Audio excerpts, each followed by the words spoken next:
इन सब के बीच एक और बड़ी खबर आ रही है, उसका रुख कर लेते हैं। राहुल के छत्तीसगढ़ दौरे का दूसरा दिन है और आज छत्तीसगढ़ में राहुल गांधी दो रैलियां करने वाले हैं। राजनांदगांव, कवर्धा में राहुल गांधी की रैली होगी, तो ये बड़ी खबर है। तो जेपी नड्डा छत्तीसगढ़ में मौजूद है, लेकिन राहुल गांधी भी छत्तीसगढ़ में डटे हुए हैं। और छत्तीसगढ़ वो राज्य है जहां पर प्रचंड बहुमत वाली सरकार 2018 में कांग्रेस की बनी थी और आज छत्तीसगढ़ में राहुल गांधी की दो रैलियां हैं। बीजेपी की कोशिश उस गढ़ को हिलाने की है जो गढ़ 2018 में कांग्रेस ने बनाया था, लेकिन इतना बड़ा बहुमत मिलने के बाद कांग्रेस भी उत्साह में है। आज राजनांदगांव, कवर्धा में राहुल गांधी की रैली होगी।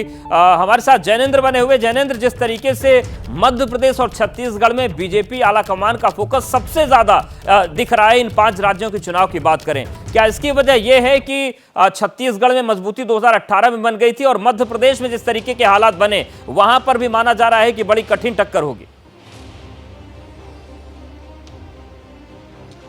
बिल्कुल, कांग्रेस की अगर बात करें तो सबसे ज्यादा उम्मीदें मध्य प्रदेश और छत्तीसगढ़ से ही है। छत्तीसगढ़ में सरकार रिपीट करने को लेकर के कांग्रेस में काफी कॉन्फिडेंस है और पहले चरण में छत्तीसगढ़ के में बस्तर रीजन में जो 20 सीटों पर चुनाव होना है, उन 20 सीटों को अगले कुछ दिनों में कवर करने की तैयारी पार्टी कर रही है। राहुल गांधी लगातार 2 दिनों के छत्तीसगढ़ दौरे पे हैं, आज उनका दूसरा दिन है।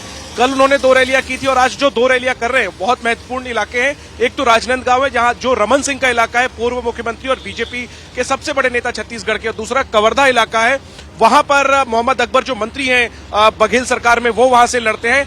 कुछ दिन पहले हेमंत विश्व शर्मा कवर्धा इलाके में गए थे, वहां पर उन्होंने एक बयान दिया था जिसको लेकर विवाद हुआ था। देखना है कि क्या राहुल गांधी के भाषण में उसका कोई जवाब दिया जाता है। तो छत्तीसगढ़ में आने वाले दिनों में प्रियंका गांधी कल एक बार छत्तीसगढ़ पहुंच रही हैं।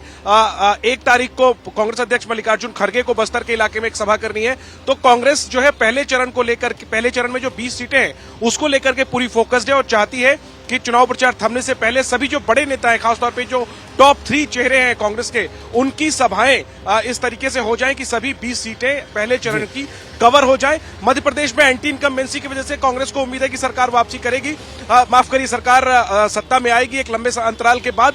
छत्तीसगढ़ में सरकार के कामकाज की वजह से कांग्रेस को उम्मीद है कि जनता एक बार फिर से मौका देगी। बिल्कुल, और बड़ी महत्वपूर्ण बात जैनेंद्र आपने कही कि दोनों दलों के सूरमा छत्तीसगढ़ में मौजूद है। माना जाता है वहां पर कि बस्तर की बाजी जो जीत लेता है, बस्तर की सीटें जो जीतता है, वही प्रदेश में राज करता है और शायद यही वजह है कि बस्तर में दोनों दलों के नेता सिकरे हैं। आप सभी का बहुत धन्यवाद हमारे साथ जुड़ने के लिए।